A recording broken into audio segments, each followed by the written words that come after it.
Hello all, this is Dr. Dave Maslach talking to you about reciprocity.com. The E is written with a 3, and in this particular video, I'm going to talk about what is your ROI for a PhD. So if you don't know me, I'm a professor of innovation strategy and entrepreneurship, and I created this whole reciprocity project to give back as much as I possibly can. There were so many people that helped me out to get through graduate school that I decided to pay the favor forward and help you out to get through graduate school as well. So, what I'm going to talk about, first of all, is what is ROI, and then get into estimates of what ROI is for a PhD and my own sort of personal estimates, and then get into some of the sort of problems with thinking about an ROI for education in particular.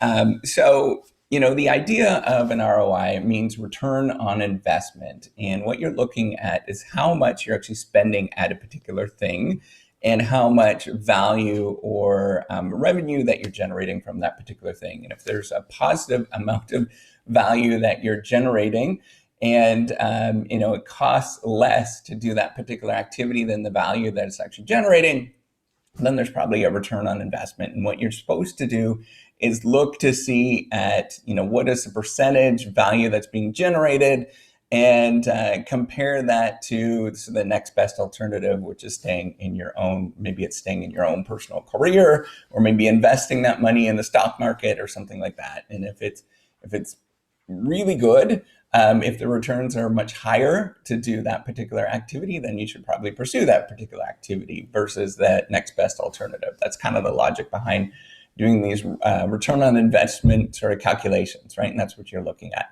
The problem is that it's not really a direct one-to-one relationship. I'm going to get into that in a minute. So when I started my PhD, or when I started my my first job, I calculated my own return on investment, and I did net present value calculations and all that kind of stuff, sort of simple, very simple stuff to sort of project in the future how much I was going to make, and looking at how much it actually cost and the time that it cost to do that particular activity, and then compared it to staying in my own original career, which was an engineer.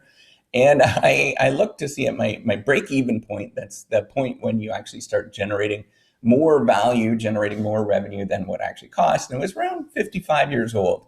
I started my PhD when I was 25 years old. So that's a long, long time horizon that you have. It's a little bit hairy to think about that. And there's other estimates. So that's a break-even point in thinking about it. It was about 55.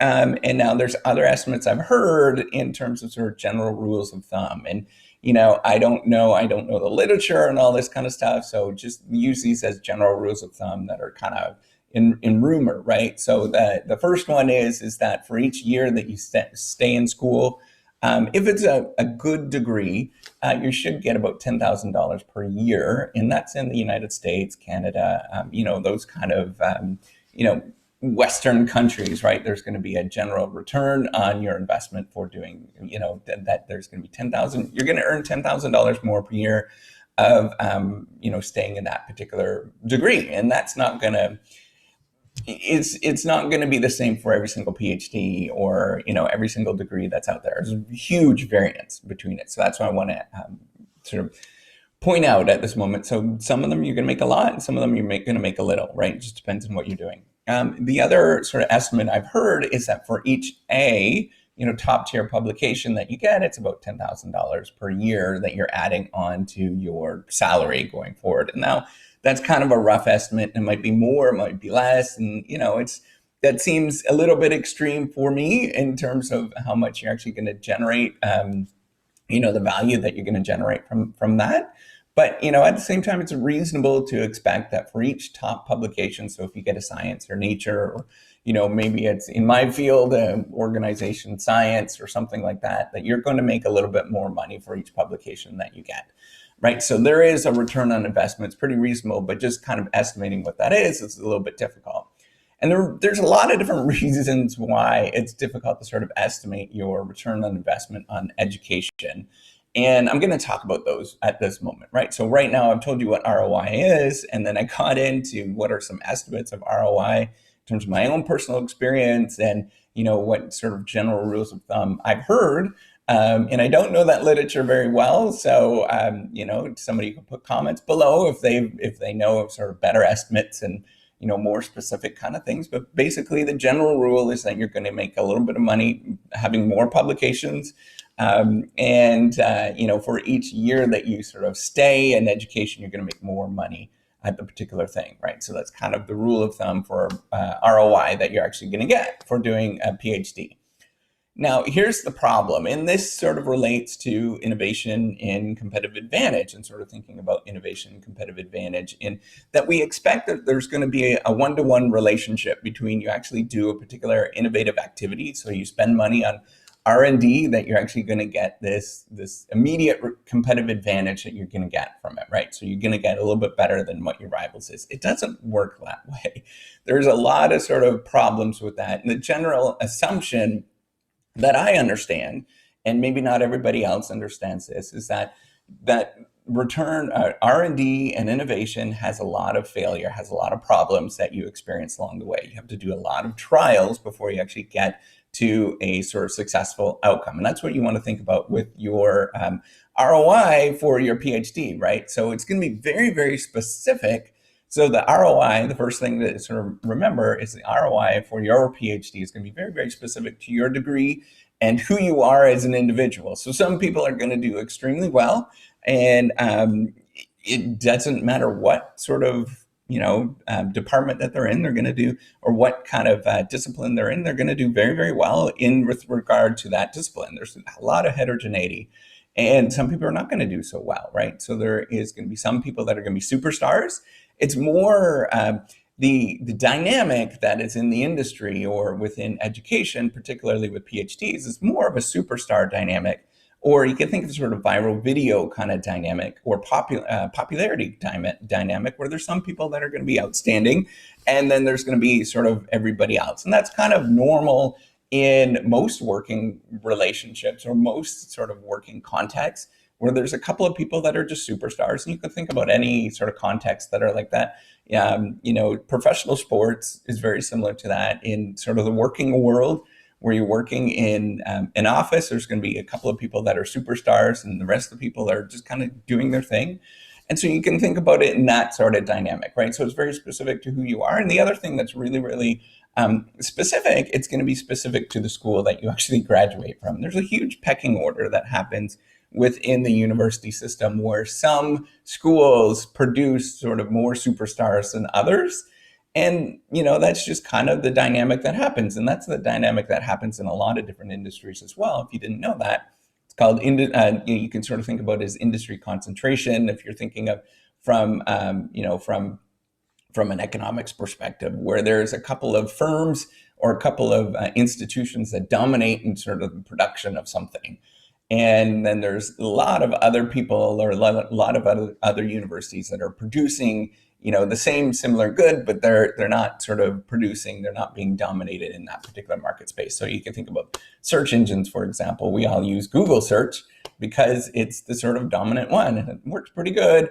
And we can keep investing in that particular thing. So there are some universities, I'm not going to name who they are, because you can find out those particular universities in your sort of educational area, your discipline, and you will find out that they are sort of dominant in producing higher quality PhDs, or that they're dominant in producing research or something along those lines. That's an important thing to think about, right? So it's going to be very specific to the school and very specific to yourself and who you are. And the other thing, it's really small samples. So it's going to change a lot depending on the year, who's out in the marketplace. There's lots of contextual factors that are going to change that. So it's really tiny,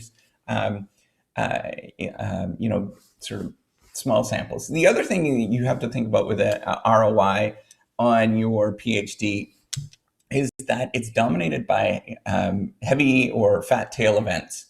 So that means that there are usually some events that sort of might change your career dramatically. So a fat tail event would be a very low probability, high impact event that can really change your career and get you from one thing to the next very, very quickly. And it's kind of very sort of tippy in that sort of way. So there could be events where somebody in a completely different field pick up on, so you could be toiling away for 30 years on a particular sort of idea, and nobody really sort of pays attention to you. And then somebody else from a completely different area sort of picks up on the idea and sort of reads a paper that you did 30 years after, and they're like, wow, this is a really cool idea, and I could apply it to the knowledge that I have. And then all of a sudden, you become very, very famous in that particular space because of somebody changing the idea of changing how they thought about a particular idea once they read your work. And so it's very tippy. It's very, there is a lot of these sort of rare events that happen that can change somebody's career very, very quickly. And it's dominated by sort of that pattern as well as sort of production pattern where you're under normal operating conditions where you're just kind of producing things, but then there's all of a sudden these very dramatic events that can change people's careers very, very quickly. Or they publish an article that just changes everybody's view on how something actually works, and then all of a sudden everybody changes around that particular idea, and then you become famous. Right. And then you get rewards and all that kind of stuff. It's very sort of tippy in that sort of way. Right. The other thing to think about, and the third thing to think about, is your ROI with your PhD really depends on your level of analysis and how you're looking at it. So from the society level, having a little bit of waste. So remember, coming back to the idea that the innovations or innovative ideas are kind of wasteful in a lot of ways. Right. You try a lot of different things before something works. Right. So there's going to be a lot of failure, a lot of mistakes. You're going to spend a lot of time toiling away at something without it ever working. And then all of a sudden it does work. Right. So at a society level or from sort of a macro level, it makes a lot of sense to have some of that waste in the system where people are kind of toiling away and exploring at different ideas. Right. Because we can afford that particular waste. But at a very individual or very specific level, you don't want to have a lot of that sort of waste because you have to eat. At the particular, you actually have to get some money to eat and have a living and stuff like that. So you have to think about that. And for you as an individual, it could be very, very costly to pursue a PhD or a doctorate. So your ROI could be very, very high or very low for doing that particular thing. But for a society, the return on investment actually is probably pretty good if you look at the returns, and especially if you look at a long time horizon, right? Because there's so many of these sort of random rare events that happen that you just can't predict, and we can't predict them. They're not really, and I don't think we'll ever get good at predicting. And that's a bad prediction to say that, predicting the future. But at the same time, I don't think we'll ever get good at sort of predicting these kind of weird events that happen that come from investing in education and the return on investment in education. Now, the other thing to think about is that the ROI for your PhD is not a one-to-one mapping. So we often think that the more that time that you actually spend in education, that you're going to get more money, right? It's kind of a general rule, and I sort of suggested that at the beginning. But it often doesn't behave like that because of these chance events or these rare events that happen where it can change your ROI very quickly. So from one moment, your ROI might look really terrible, right? Going back to the example of the 30-year projection, or after 30 years of toiling away at something, somebody actually picks up the paper that you wrote and you become famous. So the ROI up until that 30-year point could be really terrible, right? Like it just doesn't, it looks dismal. And then somebody reads that paper and all of a sudden your ROI just skyrockets and it goes very, very high. And so there's not generally, it's not a very good one-to-one mapping for a lot of different reasons, for the sort of rare events issue, but as well as we have small samples in general. And it's very contextual to the university that you went to and for the sort of career path that you chose. There is a lot of sort of moments in that you sort of determine that don't really have a very clear ROI for your PhD. And for you specifically, it's going to be not as clear. It's not going to be one-to-one mapping. That's an important thing to think about. So even if when you see numbers that say, staying in school results in X amount of value that you're generating, it's very specific to you as an individual. Those numbers are at an aggregate scale. So at a very, very large scale, that you might get those returns, or in average that there's going to be those particular returns. But for you as an individual, it might be completely different. It's not going to be very specific to what you're doing, specific to what you're studying. So even if you're studying in a discipline that is, very obscure and there's not much value that's being generated, if you come up with an innovative solution that it produces a tremendous amount of value for somebody or something, then you could become, quite famous and actually generate a lot of value from doing that PhD, from the thing that you're actually doing.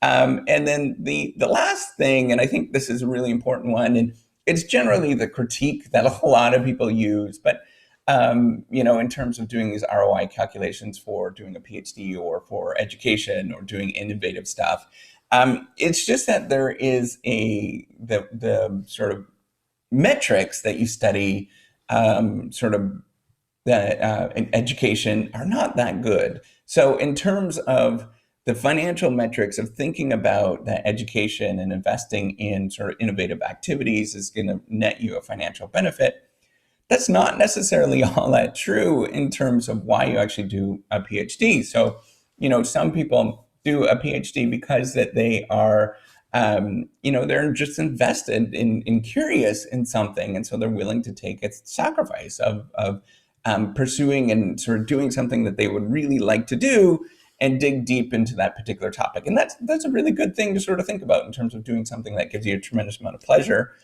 And then you can get some value that's being generated from that for doing the PhD, right? So you want to think about those other sort of metrics that you can optimize on that give you value other than the financial ones. But you have to sort of think about them all together, and that's a really important thing to think about. You can't just think about one and say, I'm just going to pursue this sort of PhD degree without thinking about financial stuff, right? And thinking about the economics behind, the actual financial economics behind something. That's kind of a bad decision to do that, right? If you're doing that, but you want to think about all the different sort of other metrics of why you actually want to do a PhD. And then once you sort of have a bigger picture of what the ROI is in these, couple of metrics in terms of you pursuing this thing, maybe you really like to do knowledge and understand knowledge, and as well as you want to make a little bit of money, then, it makes a lot of sense to pursue this kind of PhD or going in that particular direction. So the ROI on a PhD. What I did is talk to you about what is the ROI, or what is that? What exactly is that? What's that mean? Talk to you sort of some estimates of ones that I've heard, rules of thumb, and then give you some problems or issues that we have, or I personally have, with thinking about ROI on a PhD or ROI in an education. It's just not as clear as one would think it would be, but in general, we do have an investment. We do get ROI on doing education, but at the same time, it's not as clear as one would like.